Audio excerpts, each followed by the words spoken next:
Đây không?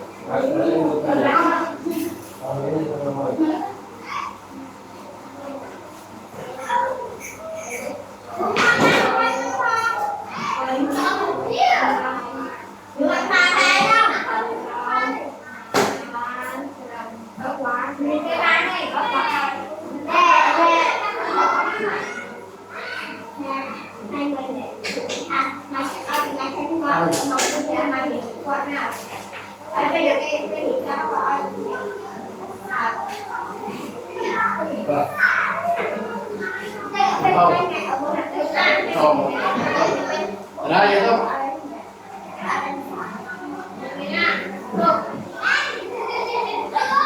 Về tôi.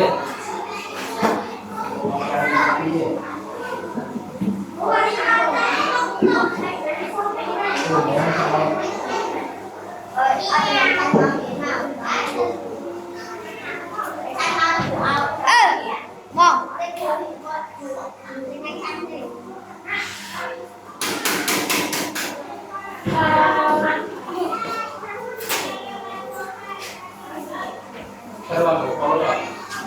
Sao mấy như đêm kia cái là mình. Đấy sao mấy như cái gì mà nán, nào cũng ra đó. Nè.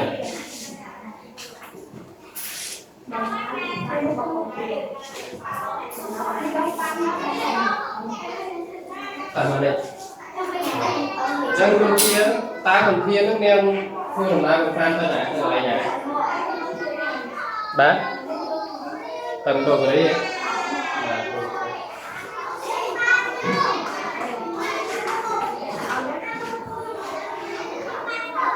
Ở trong anh đi lo là vậy. Vậy.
Đây có rau bóng quân ba nâng tiền thả trong ao ban được rồi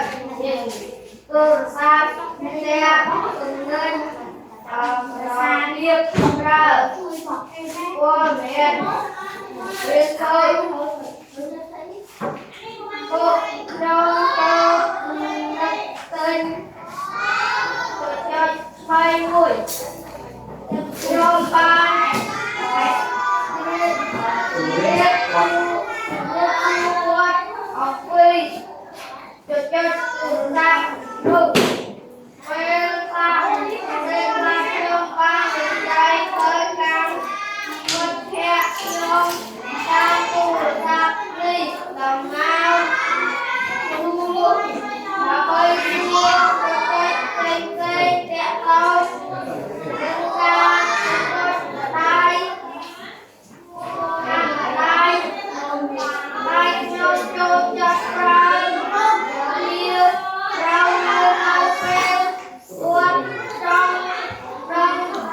Mau đi cái là chơi chụp ảnh này. Hãy subscribe cho kênh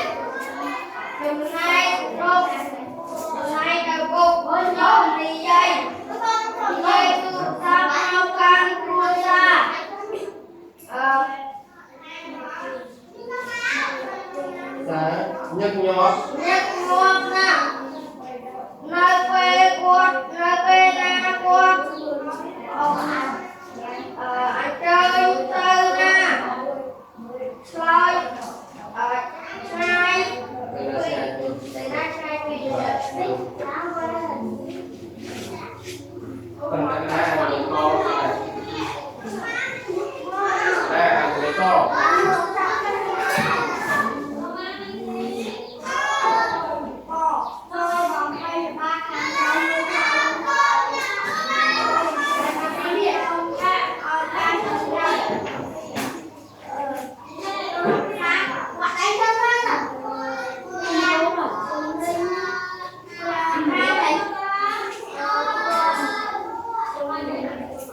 nhấc nhỏ đu sang nhấc nhỏ này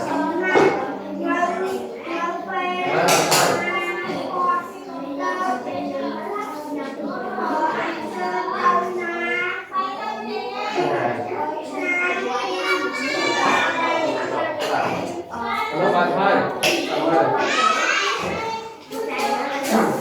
ตัดต่อlấy có thứ hai cho bỏ phi là bát lần phía phải lao là bát lần này nên kia này các bạn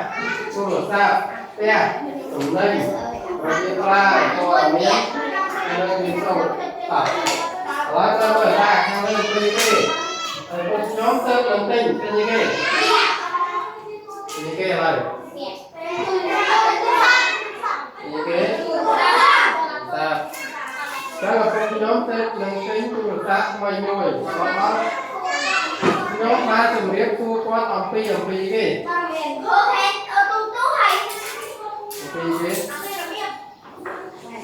phi cái con nữa như vậy nè nhóm ba từng biết thu qua tầm phi cái là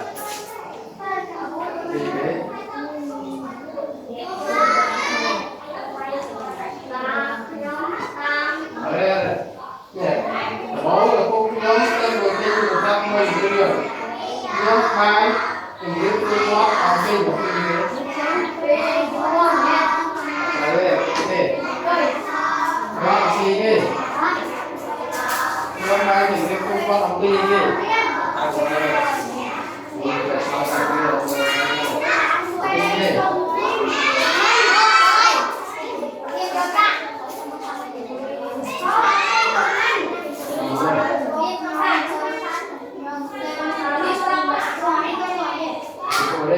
ở đây thì chúng ta có cái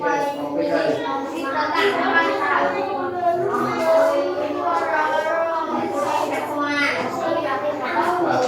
rồi học đi là đi vào đó tôi sao nô ra anh đây rồi sẵn bạn thấy này rồi ta to tiết hầu mình sẽ nói là phê lạc nhóm bán thì nhớ được cái nhóm ta từ tăng lúc và mấy xuôi đấy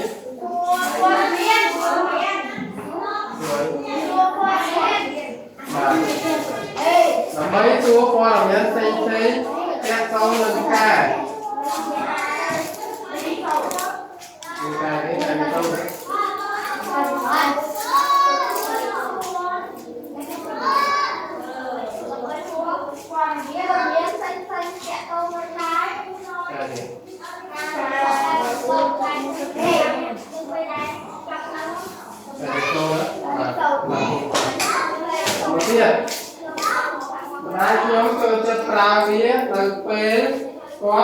đang đồng lại cái đồng lại cũng nên xây hôm nay chúng ta nhóm mình dây tôi được sát một căn tôi sai như nhóm này lần bên này có lần chơi là cái ai thì ấy là sẽ rồi cho IPทำให้โจ้ของเป็นบางต่างเราตามรูปเรียบร้อยมาตรงเลยแล้วก็กลมไปยังได้ตรงที่มวยยอมลงโอนIP โรงเรียนอีกใบกลมมันจะตัด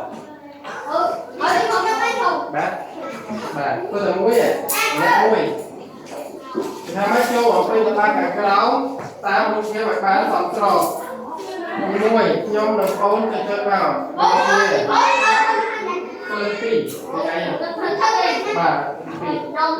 เมื่อกลมเหมือนนี้นะอะไรเล่นนักสู้ไปยกลงโอนเนี่ย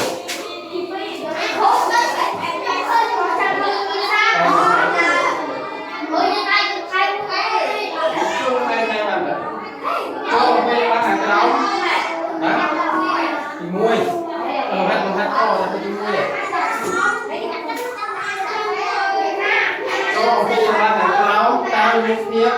và bá sắm rồi cho nên cái công việc của chúng mình nhóm chơi như thế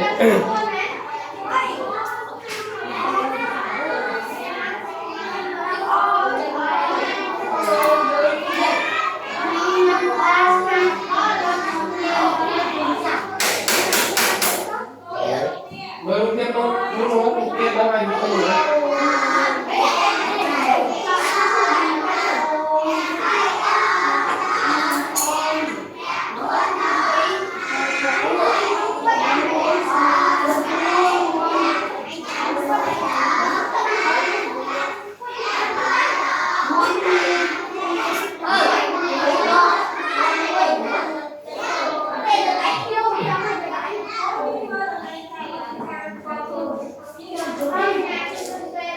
muối nhé trong một ổ con đi kì do kì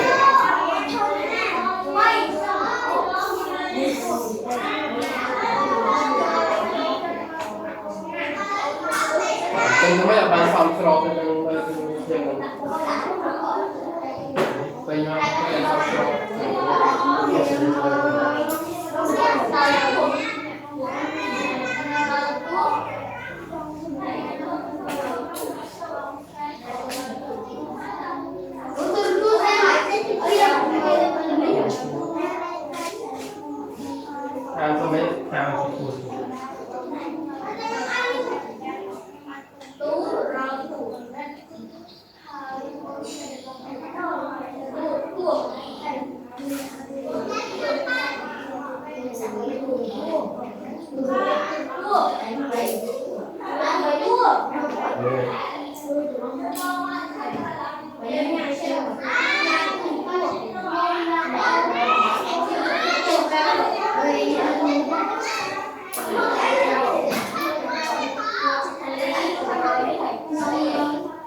đây to đi nhờ đi nhờ không để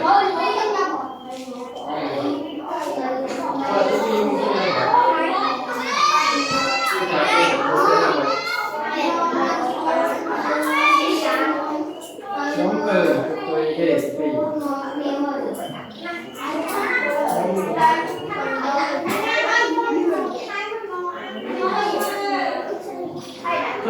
tôi đang nghe chơi như thế không ai chơi gì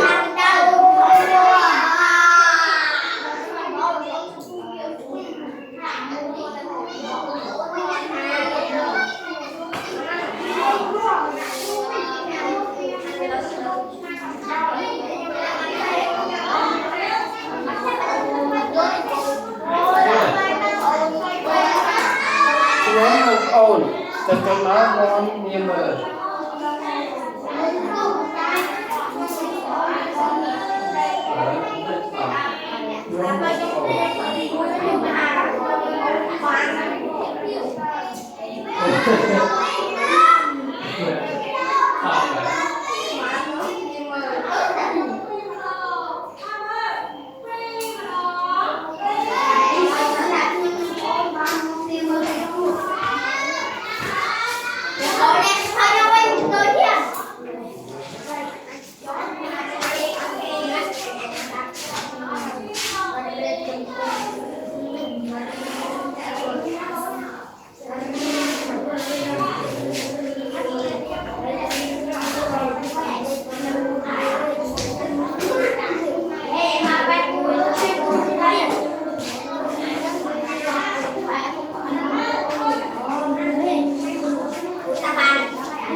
người kia sẽ là thiên à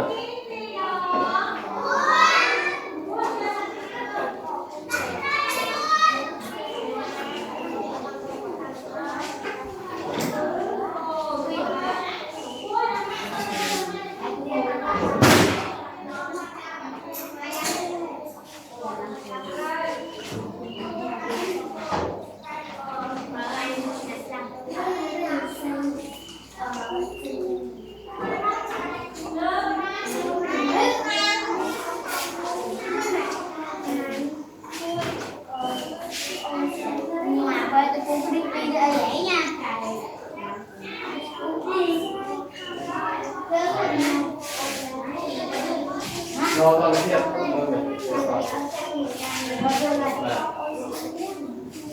tu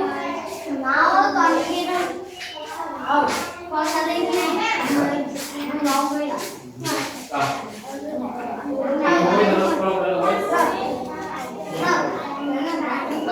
đó là cái đâu đừng e đừng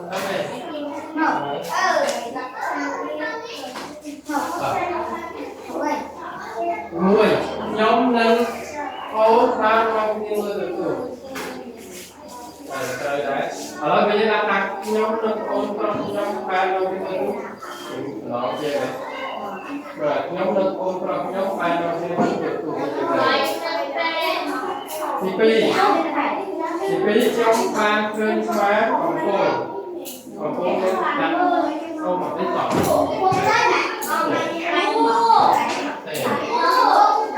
đó là nhà người điều kiện kia đấy kia đặt là đấy nhóm hơi mà được một nhân vật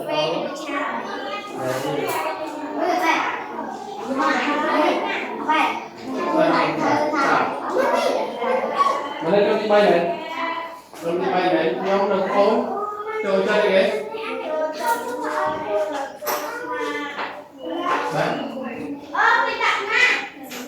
được đấy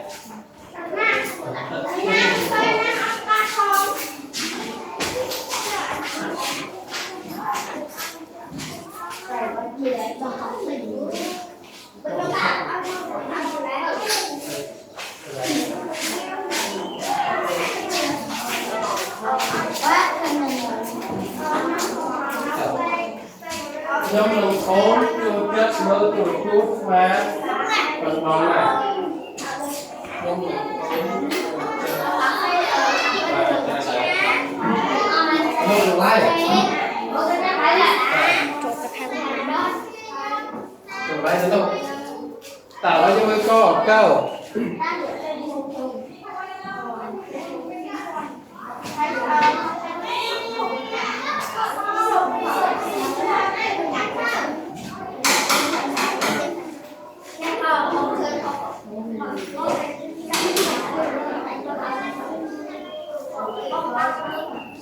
ta sẽ biết ai là sao câu nó câu thứ hai biết đầu nhớ ai số ai nhớ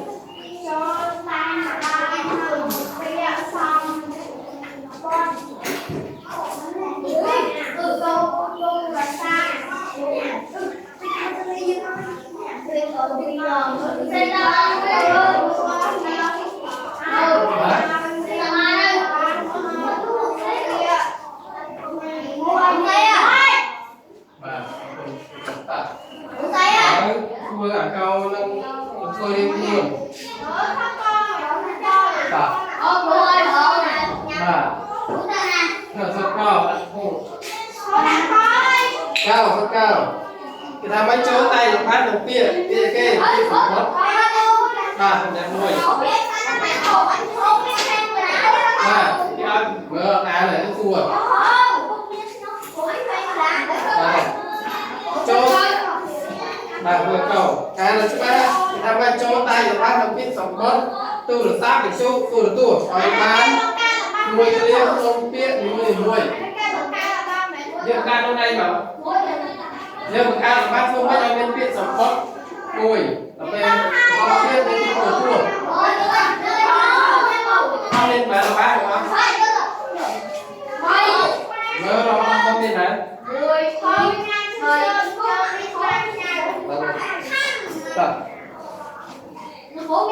bên mà là bác ví dụ và buồn giờ một ca là buồn là bác nữa không biết là cái buồn lông áo cái môi không biết là cái chuyện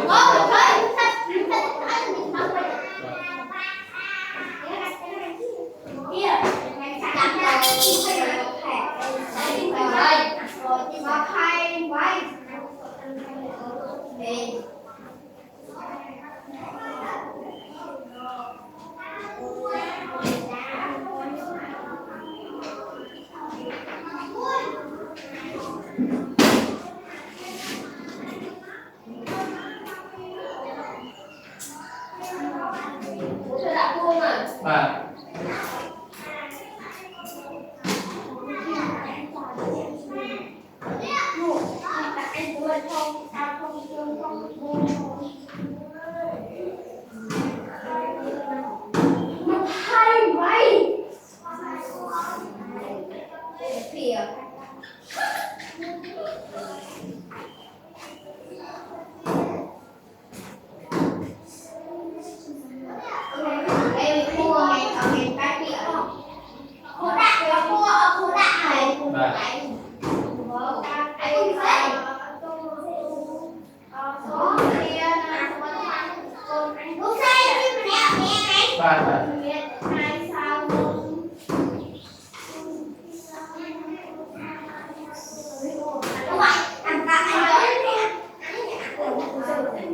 cái hôm nay cùng nhau đi về đêm sau mình cái hôm nay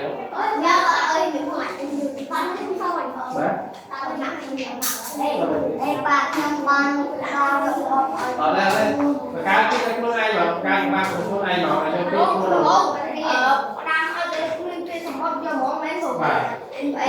nhưng ba tua này tua sạc tua tua con có bây giờ cái làm chia mà bạc bạc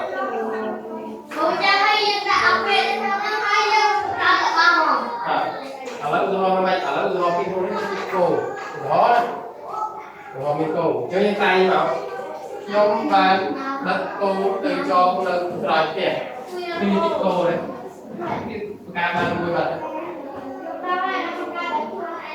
và ở lớp hôm kia còn nhóm ba chỉ còn cơ sở đi như thế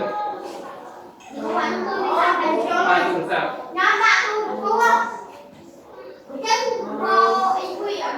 ví dụ cha cha chỉ làm là hai cái mình nhé coi sức khỏe ta có thể lấy nhá nhưng mà chặt chẽ con ta dù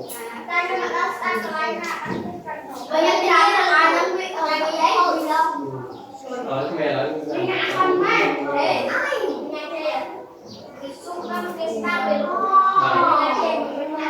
hay mà ông ấy cho anh chồng anh gần anh chồng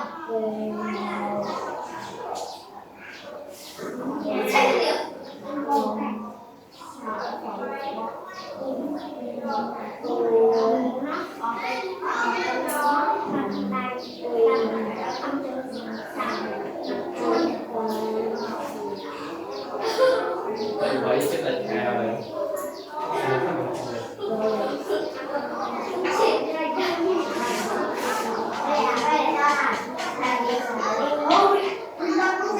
su mà su nó cắt ở đây nữa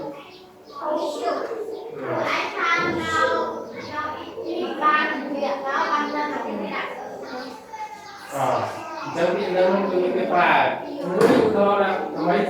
chó biệt mũi tiệt đó là giải là câu nâng ở nâng này nâng vào phải câu nâng vào phải ta cô xây nó có xây thế này sao vậy giờ cái xây nó này câu này đây là mấy con tiệt mà thèm nâng này nâng lúc ra là mấy con tiệt lo ra nhóm nâng tới là đi chắc nhóm nâng tới là đi tôi sẽ đấy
cá cuốn không ạ? Bà không có biết từ Hey, mẹ cô ơi, cô là con nha, bạn nha, còn con lắm nhau. bà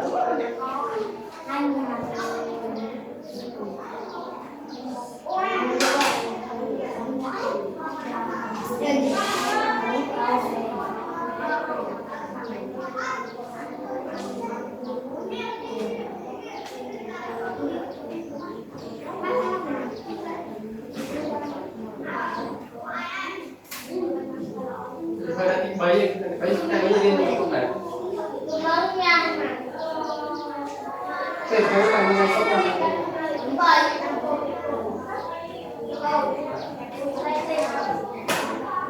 gì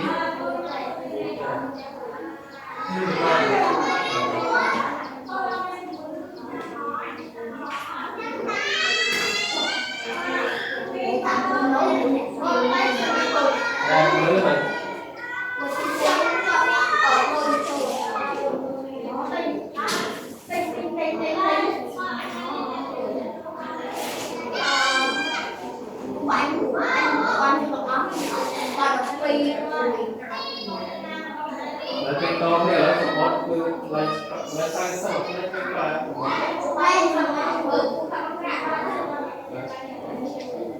thì siêu nó chặt chặt hai đầu để siêu ta phải siêu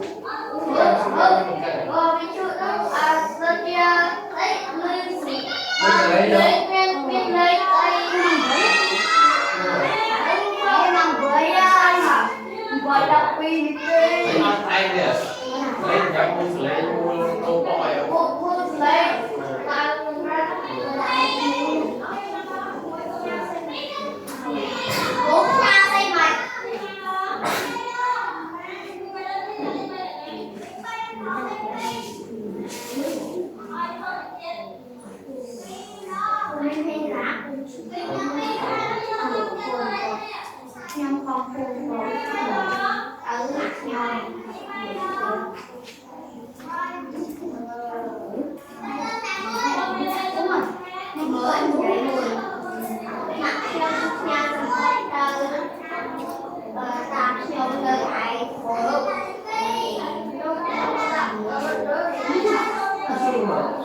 nó là cái chung mà tay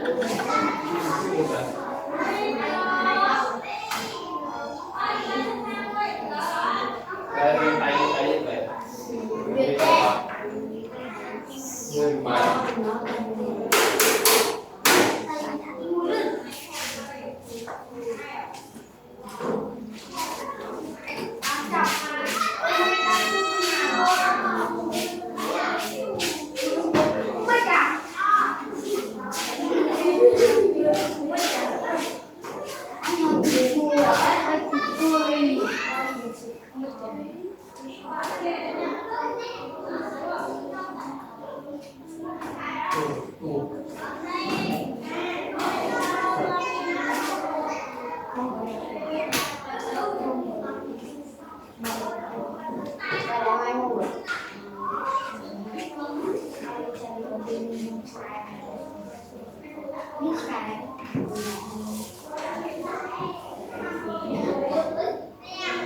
buat tuh kalau itu kalau ini kita kalau cari ya lain kan ada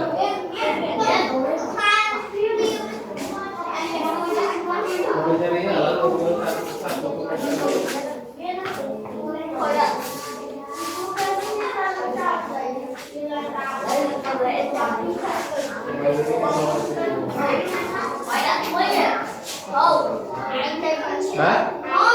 Hey.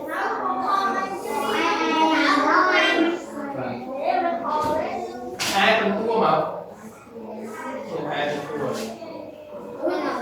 đây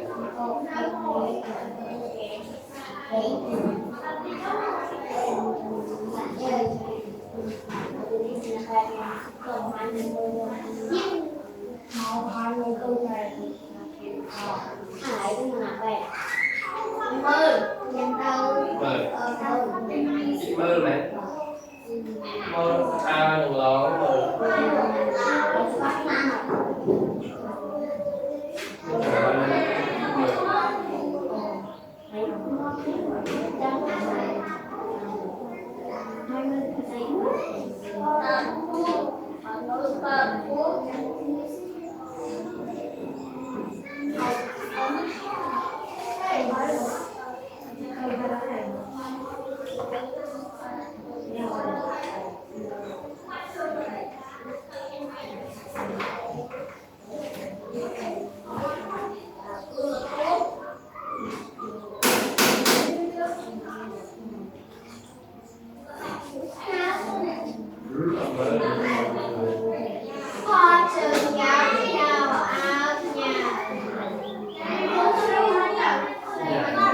nên nói thật thì là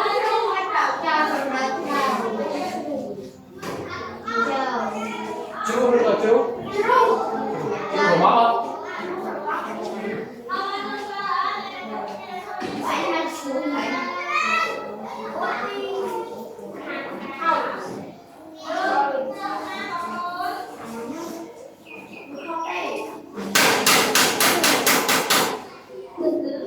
Nah,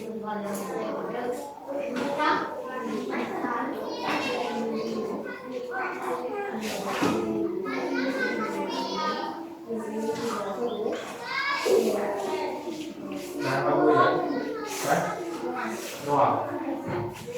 Nah, kamu sendiri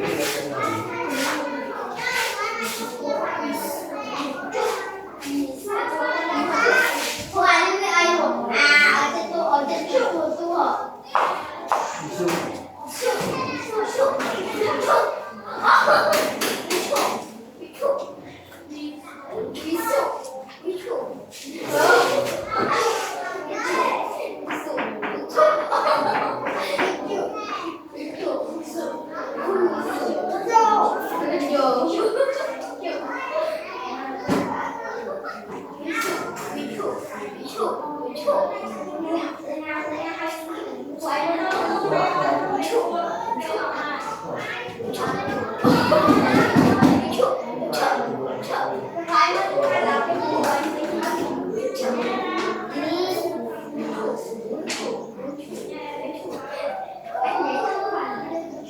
Với dù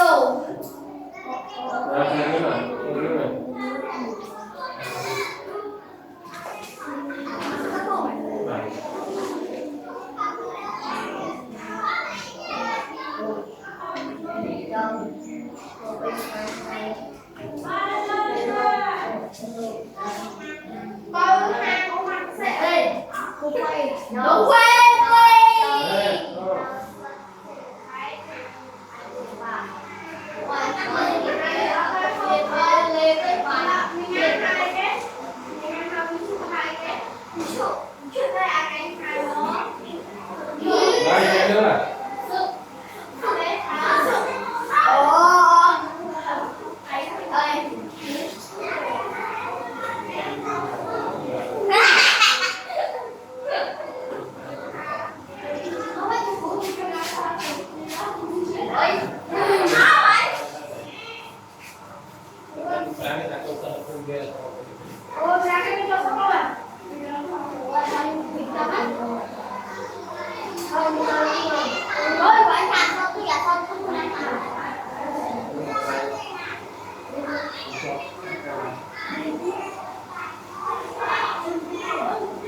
Nên là trên nhiên tôi đã đi qua cái đường đó nên ai như cái gì đó còn lại người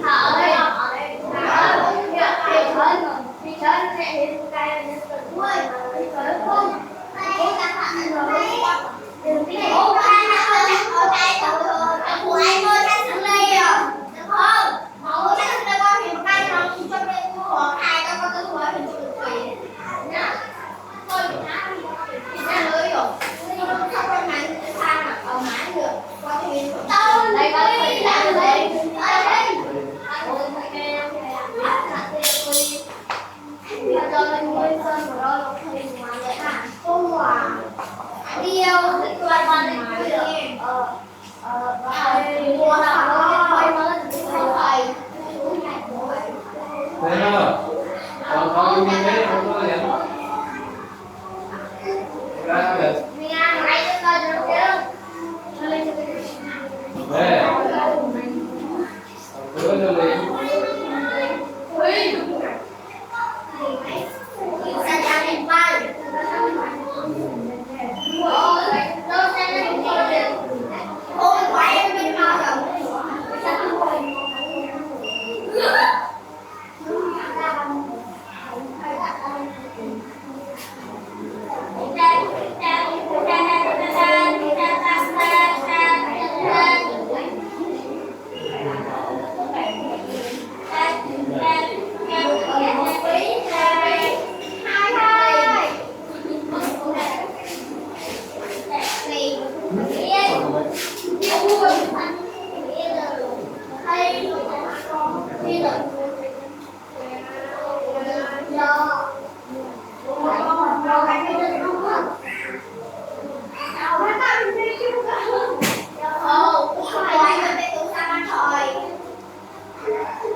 hai trên mấy vậy nên tốt này hai trên mấy vậy nên là không có cái này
vậy vậy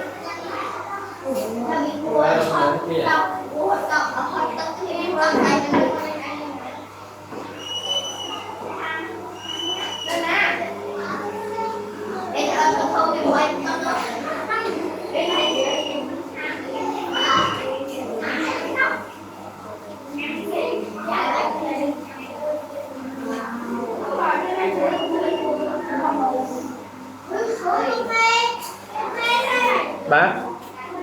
hôm nay con hả con chơi với bạn con cùng kia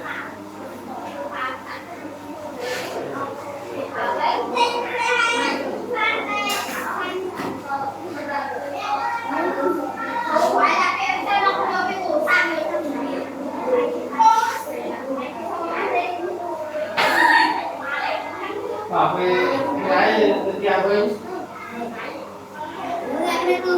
tôi ta cái mẹ con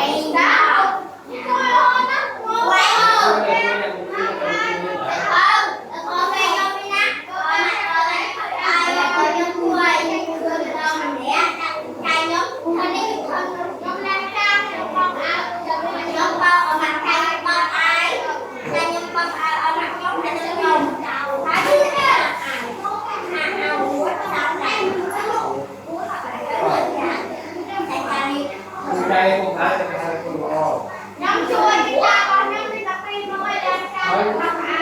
nhắm đi tập đi con đi rồi đây bò rồi mình con phải muốn từ nhà ăn xa từ nhà lên bày làm sao cho mọi người chơi cùng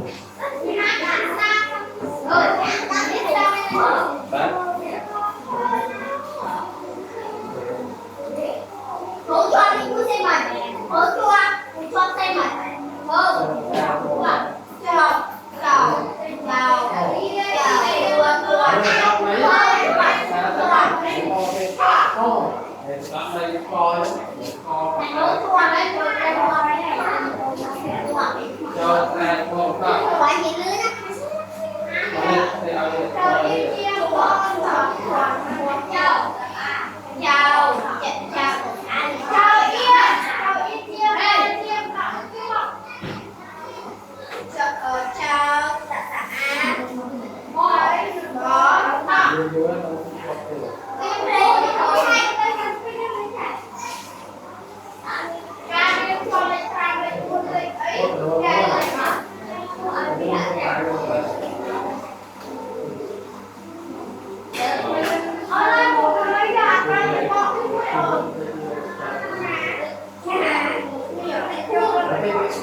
Jadi,